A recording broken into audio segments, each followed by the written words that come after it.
Let's get educated. That's why we're here, to bring you the stories impacting K-12 classrooms and college campuses. It's time for a little education. Hiya, it's me, Katie Petrick, and I'm joined today, as always, by Mr. David Fiorazzo. Happy Election Day, everybody. Did you know? Today is election day? Yeah, did you vote? I don't have my sticker yet because I voted. I have to go vote yet. But anyway. You do? Okay. Well, maybe. Never mind. Maybe I voted absentee and you don't get stickers. Anyway, now speaking of making your voice heard, I do want to show some love to our sponsor, Switch to America. We've been talking about how we're crazy around here, the whole world, and we have supply chain issues, and we have record-setting inflation, and we have sky-high gas prices, and no dollars in our wallets anymore. But for those little dollars that you have left, it's important to remember the small businesses that are right here in this country, the good old US of A. And to do so, to remember those businesses, we can start by visiting our friends at switchtoamerica.com.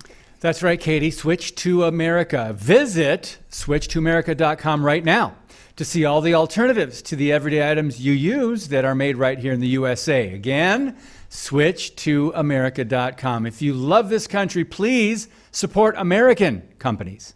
All right, and tonight, since you already voted and you're going to be waiting on those election results to come in, you might as well watch our good friend, Dr. Jake Jacobs, who is kicking off part 3 of his new series, A Brief History of American Political Parties. Now at 7 p.m. Central, he's going to be looking at the democratic fight for a great society and civil rights. Simply download our Freedom Project Media app to watch the full series. And since today is election day for the midterms, you know we're going to have a thing or two to say once the results come in. So join us tomorrow, 7 p.m. for our after-school special, election special. Katie, Dr. Jake Jacobs, Alex Newman, and myself. We're going to be diving into the results and what they mean for the future of our country. 7 p.m. Central tomorrow night. I know I'm going to have a few thoughts. One or two. Yeah, just 1 or 2 thoughts, or 3 or 4. And I'm going to have them on Healthy Republic, which you should also tune in for. But anyway, we're going to talk about tonight, right now. We have a transgender teacher in Maryland who is fired after disturbing video surfaces from the inside of a LGBTQ safe space. And that space was inside of the teacher's own schoolroom. It was a room in the school. Really? The teacher controlled that room. Really? And it was a safe space. Okay. And it wasn't, David, tell us about how it's not really safe. Well, can we just go back to some of the basics that when someone changes their name legally, you can respectfully call them by their new name. Okay. If they say, you see this in headlines all the time, a person transitioned to, female from male. I'm a Bible-believing Christian, and I believe in the God of creation, male and female. You cannot reassign what God designed. So just so you know, the way we use language sometimes, we're not going along with this ideology. We're reading it as the article describes this person. In this case, the guy's name is Willa Horde, who, quote, transitioned from a male, which is impossible, but we're just saying what the story says. So the headline, there he is right there. In both pictures, that's him. That's William. It was William, and now it's Willa. So private DMs, scantily clad students, and police. Meet the trans teacher who has parents alarmed. This is in Maryland, Chesapeake High School in Pasadena, not California, but Maryland. They waited months, the school did, to suspend this teacher after receiving video evidence of inappropriate behavior. So we're watching the video now. You're seeing a little bit of this. This is in a classroom, friends. This is in a classroom, and you're seeing things that's a little creepy right there. Mm-hmm. Oh my goodness. Libs of TikTok, kudos to them. They received videos reportedly taken from inside the high school classroom in the footage from this Chesapeake High School history classroom. So it wasn't social studies or English this time. It was history. Which is social studies. Yeah, really. You can yeah. see students engaging in what appears to be either mimicking or sexual acts, and a minor wearing a sexually inappropriate outfit on school grounds. This type of behavior on school grounds would make any sane person ask, what kind of institution would let students behave like this? So they did some digging, and Katie, I'll let you pick up the story. Well, yes, basically, Willa Horde, again, male teacher who teaches social studies and history and has this little safe space in the back of the room. He also runs the Gender and Sexuality Alliance organization at the school. And so, as we've talked about many a time on the show, the GSA, as it's called, it's supposed to be a student-run organization that unites the LGBTQ plus and allied youth to build community and organize around issues impacting them in their schools and communities. GSAs have evolved beyond their traditional role to serve as a safe space for the LGBTQ plus youth in middle schools and high schools, and they've emerged as vehicles for deep social change related to racial, gender, and educational justice. And what you saw the many times now that we've showed the video is that space that they have physically put into his classroom is what he would consider his safe space for the GSA and all the folks. What high school kids interpret that is it's a free-for-all to do whatever they want, whenever they want, apparently, because the parents didn't know about this until it was a student member of the GSA made a media post that claimed both students and teachers would be disciplined for dead naming. And dead naming is basically, well, his name's William, and say, how dare you call him William? That's dead naming. That's not his name. We dead named a few times already. We've dead named, yes. And so when that post was like made out, then they were able, there was more that people went into it. But as you can see, the posts that were put out by the GSA organization on their little Instagram or whatnot says, no wonder teachers are quitting. This is Chesapeake High School. And it's kind of hard to actually read what it says. But a friendly reminder that dead naming can and does count as sexual harassment. Feel free to remind the administrators of this when reporting an incident. And then just goes on and on about all of the things that basically students are going to do at the school because, hey, they're running roughshod over the school at this point, the students of this GSA. I want to go back to those initials and what they stand for. Okay, I think years ago there was the LGBT, and then they added Q, then they added the plus, then they added the I, A, and whatever, as you refer to as the alphabet soup. Yeah. Then a couple decades ago was the GLSEN, G-L-S-E-N, Gay, Lesbian, Straight Education Network, right?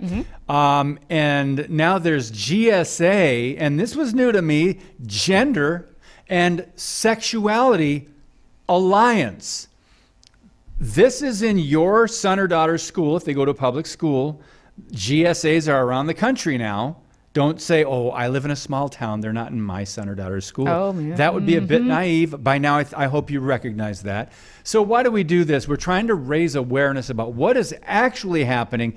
And when you get video evidence of this stuff and you see the picture of the guy, William, and going by Willa now, apparently, you know this is happening across the country. How many teachers, Katie, can you remember how many trans teachers or radical on the LGBTQ side have we exposed? And even before Educated on the Dr. Duke show, it never stops. There's never a lack of headlines. We have to decide what stories to touch on and report on this program every week. It's true. And this is an important one because if, again, you're saying it's not in our school and whatnot, my kid listens to me, I'm mom and dad, well, buckle up, because this school, Horde, was actually referred to as a mom in various DMs, as they're called, direct messages from, well, his handle had been Billy H.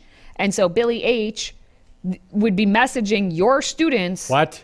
Not about school issues, but just about, life issues and all of this different stuff. And it's like the one message that was sent out in May was, y'all are the absolute best, and I'm old and about to go to bed. Just saw the link and I thought I would sign on. Carry on, be gay, start a revolution.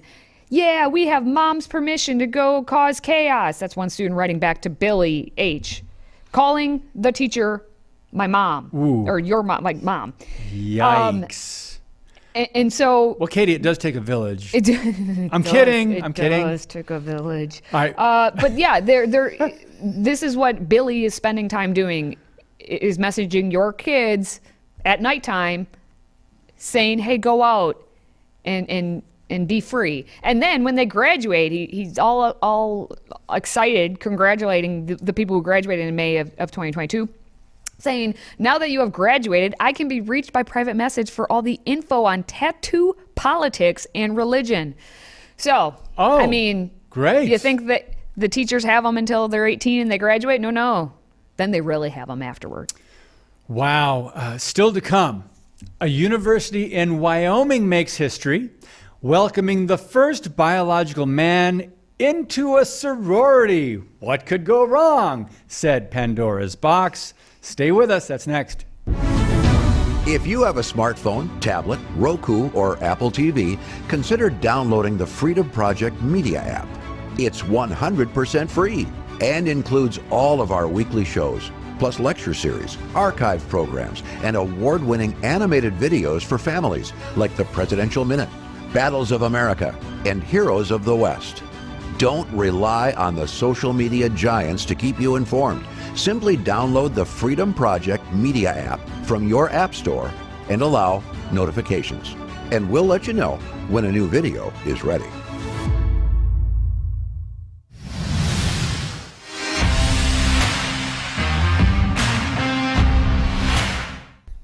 Well, David, do you remember those movies back in the good old days, Revenge of the Nerds or Animal House, or basically half of the movies out of the 80s at least that had fraternities and sororities? That's right. Now, guys always wanted to get into those sororities.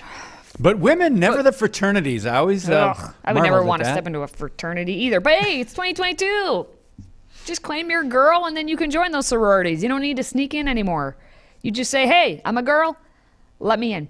And so the University of Wyoming, interestingly enough, has the Kappa Kappa Gamma sorority, the KKG, not to be confused with KGB, but they welcomed this fall their first open transgender student, Artemis Langford. What a name. Artemis Langford is a KKG. She said, I feel so glad to be in a place that I think not only shares my values, but to be in a sisterhood of awesome women that want to make history. They want to break the glass ceiling, trailblazing, you know, and I certainly feel that as their first trans member, at least in the chapter in Wyoming history. Okay, Artemis, how dare you invoke the glass ceiling? That's for women. Glass ceiling, women. That's funny. No. Just no. Now, according to the National KKG Guide for Supporting Our LGBTQIA+ members, this is in 2021, the fact that each of these national organizations of like sororities and fraternities have to have their own section now of a guide for supporting their LGBTQIA+ members, and in compliance with the guidelines that was set by the National Pan-Hellenic Council back in 2018, Kappa Kappa Gamma is a single-gender organization. Got it? Single-gender organization comprised of women and individuals who identify as women. Oh, and. Okay, that is not then single gender. Yeah. But I'm Can you see the confusion here? Whose governing documents do not discriminate in membership selection except by requiring good scholarship and ethical character. All chapters are expected to adhere to these documents.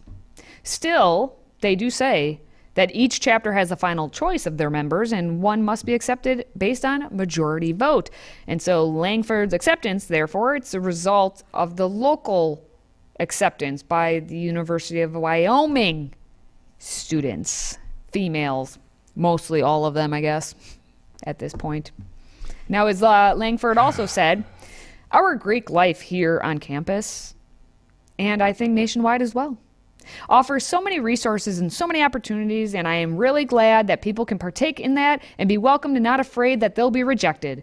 Things that shouldn't matter, like what their identity is, or what their orientation is, or what their color of their skin is, or, hey, at this point, nothing matters. Nothing can be, I guess, sacred anymore to these people.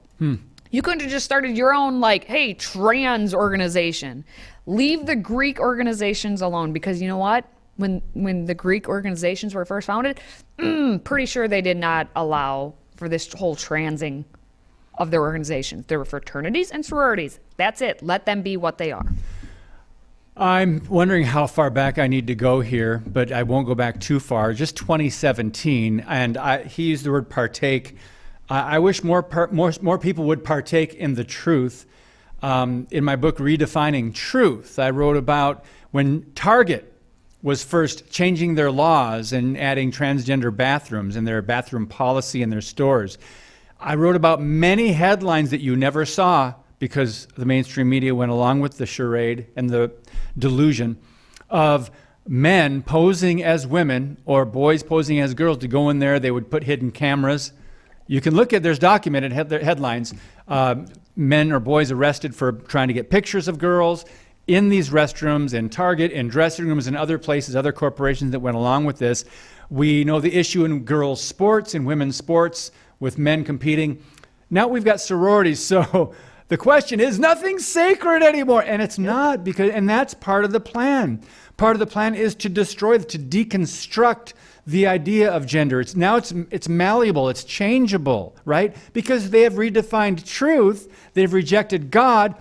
Anything goes, so whatever man says now. So this is part of the agenda, and we're not surprising, but Wyoming is interesting, the University of Wyoming, and that they're messing with sororities now. To me, that was, okay. I mean, I saw it in high schools. What red-blooded American boy that's a teenager would not want to say, if I can pretend I'm a girl, I can probably get into girls' locker rooms. I mean, that's the most, basic, you know what I mean? It's deviant way to think, but if I was, I would, anyway, if I was. I never did, though. Good job. Not in my time. Now, coming up, the prestigious campus of Stanford. Oh, geez, they're dealing with a situation of free room and board after discovering a man pretended to be a student and lived on campus for nearly a year without the school ever knowing. We're going to talk about that next. Do you love America? Are you a patriot who desires to preserve the freedoms we enjoy for generations to come? Then let's take action. Every few days, we give our money to the big box stores. How we spend our dollars could be the most important vote.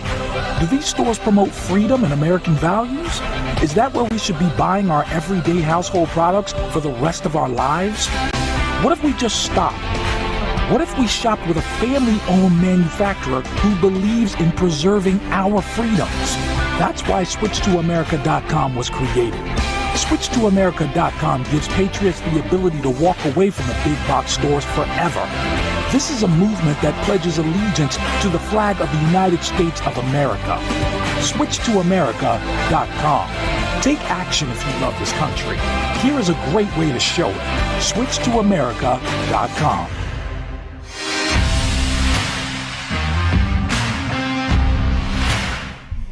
Well, speaking of sneaking into a housing area where you're not supposed to be, we have a man who's been posing as a student and living on Stanford University's Palo Alto campus for nearly a year. Now, the non-student, I guess, is William Curry, who graduated from Vestavia Hills High School in Birmingham, Alabama in 2021. And he was just removed from the Stanford campus after allegedly attempting to take a television from Crothers Hall after living in the building's basement for several weeks. And this is reported by the student newspaper. Now, students who were living in the dorm said that Curry has lived in the dorm since the second week of the quarter, and he socialized with the other residents and was let into the dorm regularly by sympathetic RAs, or residence hall advisors. Sympathetic, RAs, that's right? interesting. He also said that he had a whole story. Like, he had to have this whole, thing figured out so he could get in. He said he was studying neuroscience, and according to screenshots that were obtained by the student newspaper, and messages sent with the whole Crothers Hall dorm Slack channel. It's a whole thing. Anyway, the RAs had requested repeatedly, hey, can we get an actual roster of residents living in this hall? And they never got it. How could a school, this is where the story just gets me. How could the RAs not have an actual roster of who's supposed to be living in this building, to be safe for the safety of this, we don't even know who's living here. So how are we supposed to know to kick anyone out? Well, apparently the screenshot they had taken said that the Crothers basement has temporary rooms that the university uses for students requiring a transition in housing. So if there was a maintenance issue, if it was unsafe to stay in a room, which apparently it's unsafe to stay in that entire hall because they're letting anyone in. On several occasions, they've asked for a roster of the residents living in the basement, and they were told it couldn't be accommodated because it would just be a student privacy violation to do so, to not know who's in the building. Wow. Anyway. Wow. Hey, this is just one of the Stanford campuses. Now, without such a roster, we, the RAs, ultimately can't verify who should and shouldn't be in the dorm. This is a policy we have pushed back against and will continue to push back against. So we have the students actually being the adults about this, trying to push back on like knowing who's in the building. But we had a freshman named Olivia Rhodey, when found out about William Curry not actually being a student, said it was shocking just realizing that he lied to us. We just went along with it. We totally believed him. We were panicking about being put in the Crothers basement next year. This sounds like you replace her name in a little bit of detail there about every school child. Everyone. It was shocking just realizing that the teachers lied to us. We just went along with it. We totally believed them. See how I just could change that whole thing up? Interesting how that works. But this is not the first rodeo at this campus where this has happened. So back 15 years ago, there was an 18-year-old woman from Orange County who posed as a first-year student and lived in 2 of the different halls. And then in 2018, a homeless man spent a night in another one of their halls. And so this whole story concocted by William Curry was that he ran track and that he was recruited and all this, but it turns out there was someone who went to his high school who was also living there and was like, that's not possible. But then he was like, oh, okay, and they just went along with it as well. It's insane. I think it's odd. Went to his high school. That means Yeah. in Alabama. In Alabama, and how yeah. odd it is they both end up at Stanford. It's weird. But you know what? It makes you wonder, this must be happening. To what degree is it happening around the country at other universities? Because you know it's happening, but this is just bizarre where, people are there. And the homeless, I mean, they can just sneak in a door unseen and get down to the basement and stay overnight. One overnight doesn't surprise me, but a length of time that we're talking about with this guy, wow. Well, and just to finish this one off, he apparently had lived in another place and then he had come over here. So he's been a squatter. So he's just, this guy's a squatter. Anyway, still to come, the Presbyterian Church of America says it is now adding a new denominational statistic, non-binary / genderqueer. What? I'm sure David has a few things to say on this one. Stay with us. We want to hear from you. If you have a question or comment for Katie, David, or any of our other show hosts, simply visit stayeducated.org. That's stayeducated.org and submit your question or comment. Our team loves to hear from you and might just give you a shout out on air. Again, visit stayeducated.org and connect with us.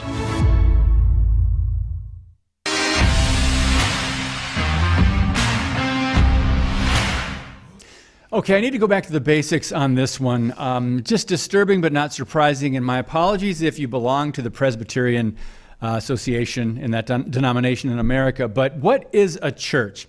In the Bible, Acts 2:42 says the apostles in the early church, after Jesus ascended, they devoted themselves to teaching God's word, so they taught scriptures, to fellowship, meaning they gathered together, and to the breaking of bread, communion, the Lord's Supper, and prayed together. And to prayer, those were 4 pillars, 4 keys that made up a church in the early church. And the Greek word translated church, the New Testament, it's called ecclesia. It's a literal translation, a called out assembly or a gathering of people. So the building is not a church, the people, believers, followers of Jesus Christ, that makes up the church. So it is, again, it's not a denomination, it is the people. And the people of Christ are called to be set apart from the world, right? Do not conform to the world's ways, Romans 12:2 says. So one more thing in your little mini lesson here. To be sanctified means to be set apart. And let's go back to the headline here now, where it says Presbyterian Church USA adds non-binary genderqueer category to denominational statistics. Did I get that right? Statistics? So why is the church worried about statistics that really don't line up with biblical morality and the teachings of the Bible? So the Presbyterian Church has become part of that left-wing church movement in America. Not all, I'm not putting them all in the same basket. Please understand that. But I am saying these denominations have lurched to the left. They've veered left, meaning they're getting away from the Bible. It's called apostasy. Apostasy means a departure from the truth. So the General Assembly gathered, they get this statistical information from Presbyterian churches across the country, and for next year's update, they say, expect to see some changes in what is reported. Katie, I just want to get your comments on this because I could go on all day, but we are running out of time. So I want to give you your thoughts here. Well, your time. Well, reading the quotes from the manager of denominational roles and statistics, Chris Valerius. Yes. Said, hey, we always ask, how many female members are in the church and how many men and that. But the fact that the quote says, if we want to be inclusive, then we have to start asking because you should be aware of who's part of your church. If we want to be inclusive, David. He's gonna blow. These words. Do we want to be inclusive in the sense of, well, we must know if you're a gender non-binary, not male female as God intended. Just your thoughts. These words are irrelevant when it comes to the church. Inclusive, diversity, equity, all these words, inclusion. Forget it. Throw them out. It doesn't matter. Now, let's clearly say, God so loved the world that he sent his son, Jesus Christ, that whoever would believe in him would not perish but have everlasting life. That's for whoever would believe. You are welcome to go to any church in America. If they let you in, and they should, you are welcome. But don't bring your BS from the world and expect the church to change. But here's the problem. The church is changing. It's conforming to the world's ways and saying, well, let's consider now how we can be more inclusive. We don't need to do that. Preach the gospel. Preach the truth of Jesus, and just go back to how church is supposed to be church. Thank you. And this is why David is also a preacher.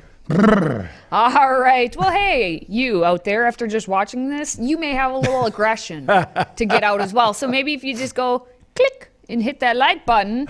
Don't smash it. Don't smash it because you don't want to, hurt your screen. But hey, just, subscribe to us and like what we're doing over here if you're on social media. And if you're not, wherever you're watching on our app, that's awesome. Please, though, also go to stayeducated.org. Give us a little feedback. Give us a little ideas. Maybe say a couple prayers in there for David as he needs to cool off over there. But anyway, remember to check out tonight, part 3 of Dr. Jake's new series, A Brief History of American Political Parties. Yes. It happens at 7 p.m. Central. Now for hot David over there and cool myself. Lord help us. Thank you for watching. Thank you for listening. And thank you for supporting this show. And until next time, stay educated.